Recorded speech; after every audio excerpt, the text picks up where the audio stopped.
যে 22শে ডিসেম্বর 2023 সাল, তোমরা নামটা নিশ্চয়ই শুনেছো, প্রসেনজিৎ খাঁ নাম শুনেছো? আমাদের সেন্টারে মানে পড়াতেন উনি আর কি।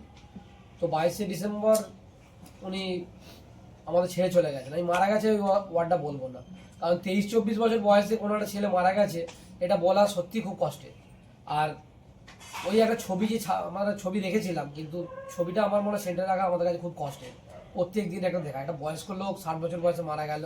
ধরো আমার বাবা 60 বছর বয়সে মারা গেছেন, কি 61 বছর, সরি 61 বছর বয়সে মারা গেছেন।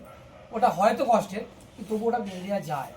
কিন্তু এই যে 23-24 বছর বয়সে একটা ছেলে মারা যায়, সেটা কখনো মেনে নেওয়া যায় না। আর আজকে মানে প্রসেনজিতের মৃত্যু দিবসটা 22 ছিল, 22শে ডিসেম্বর। সেই দিনটা আমি হয়তো স্মরণ করা উচিত ছিল, পারিনি একটাই কারণে, মানে করার জন্য যে সাহসটা দরকার সেই সাহসটা আমার মধ্যে নেই, সত্যি কথা বলতে। আর আজকে সেই সম্বন্ধে আমার কিছু বলার আছে একটাই কারণে, কারণ সে শুধুমাত্র একটা গুড টিচার ছিল না, in my opinion he is the best student. তুমি এবার বলবে কেন, আমি তার কিছু কিছু কারণ বলে দিচ্ছি। তোমার জানো, কারণ একটা ব্যক্তি সম্বন্ধে জানো। আর আমি চাই যে এই সেন্টারটা যতদিন থাকবে ততদিন যেন প্রসেনজিৎ খাঁয়ের নামটা থাকে। প্রথমটা হচ্ছে যে ও যখন প্রথমবার পড়াতে আসে তখন দেরি করে আসছিল, 8টা থেকে ধরো পড়ানো ছিল, 8:30 আসছিল।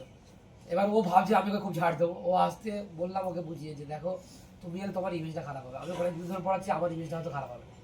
হাতটা ধরে বলছে সরি স্যার। ওকে আমি দাদা বলতে বলেছিলাম আর তুমি বলতে বলছো, ও কিন্তু কোনোদিন বলেনি।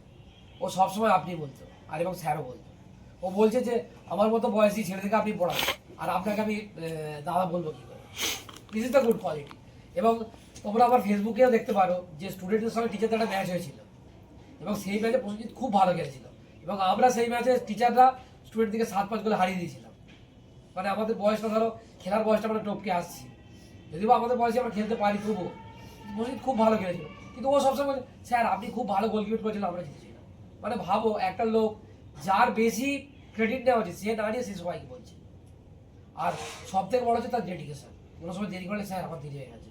আর আমি ওকে প্রথম দিন বলেছিলাম যে প্রসেনজিৎ তুমি যখন পড়াতে আসবে তোমাকে আমি কখনো ইনস্ট্রাকশন দেবো না, তুমি তোমার মতো করে পড়াবে। এবং ছেলেটা সত্যি এত ভালো পড়েছিল এবং অ্যাজ আ পার্সন এত ভালো ছিল যে স্টুডেন্টের সাথে খুব ভালো মিশে গেছে। আর আজকের দিনটা আমরা শুধু প্রসেনজিৎ যে ছেড়ে চলে গেছে এটা মনে করেন না, জাস্ট ওই মহান আত্মাটাকে স্মরণ করার জন্য। এবং আমরা প্রসেনজিৎকে মনে রাখবো এই ভেবেই যে অ্যাজ আ টিচার উনি খুব ভালো ছিলেন, এবং অ্যাজ আ স্টুডেন্ট তো অবশ্যই খুব ভালো ছিলেন। শুধু এইভাবে মনে রাখবো যে একটা মহান আত্মা আমাদের মধ্যে ছিলেন, এবং তার যে গুড কোয়ালিটিটা আমরা মেনে চলবো, এবং ভবিষ্যতে আমাদের সেন্টারে সবসময় আমরা নাম থাকবে। সেই জন্য আমি তোমাদেরকে রিকোয়েস্ট করবো 1 মিনিট দাঁড়িয়ে আমরা প্রসেনজিতের নামে নিরবতা পালন করবো।